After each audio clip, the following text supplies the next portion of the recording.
salaamay yarta. waan kaa qaaday walaal. Sidee tahay? waan fiicanahay alxamdulillaah. Waxaan u maleynayaa inaan meel kugu arkay. dabcan waa macquul laakiin gabdhaha wareegama iyo aniga. Okay, gabar noocee tahay markii ii sheeg. waxaan ahay sida gabadha kula dhalatay oo kale. oo hadda hadalka micnihiisa waxa uu yahay adigana sidaas oo kale inaad u wanaagsan tahay soo maaha. daaba adiga sidaa i dhahday waad u mahadsan tahay walaal. Okay, barasho wanaagsan. wanaagsan oo wacan walaal. waxaan rabaa inaan kuu sheego. waad ii sheegi kartaa aboowe. yaa marba qoftaadii abbow i dhahday ii soo jilaadayaa.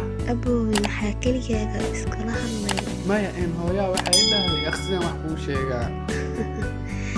wiil dhiblow ayaad igula eg tahay weliba indhahaaga ayaan ka dareemay. abbaay adiga cilmi nafsi maa taqaanaa. dabcan waan u malaynaa. Okay, ma waxaan kuu sheegaa waxa maskaxdayda ku jiro mise waxaan kuu sheegaa wax qalbigayga ku jiro. waxaad ii sheegtaa waxa qalbigayga ku jira. qalbigayga waxaa ku jiro aniga waxaan ahay noole doonaya noloshaada inta ka dhiman inuu kula qaybsado soo sidaa maaha. laakiin sideed ogaatay? hooyo ayaa waxay dhahday wiil haddaaba dooranaysid waxaad doorataa wiil walaashiisa xifdiya waayo markuu walaashiisa xifdiyo ayuu adna ku xifdin karaa. anigaba sidoo kale hooyo waxay i dhahday haddii aad gabar ka hesho waa dareen, haddii aad gabar damaado waa dareen, haddii aad gabar jeclaato waa isla dareenkii, balse haddii aad gabar xafido waa raganimo.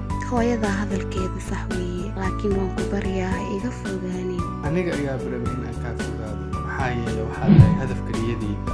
haa laakiin adiga waxaadan akhbaar u haybin in aan ahay calafkaaga. qof kale kuma lahaan doono. aboowi sababna. maxaa yeelay wax walba waan u sameynaa adiga dartaa. maxaad dartay u samayn kartaa. adduun oo dhan ayaan adiga dartaa u soo xadaa.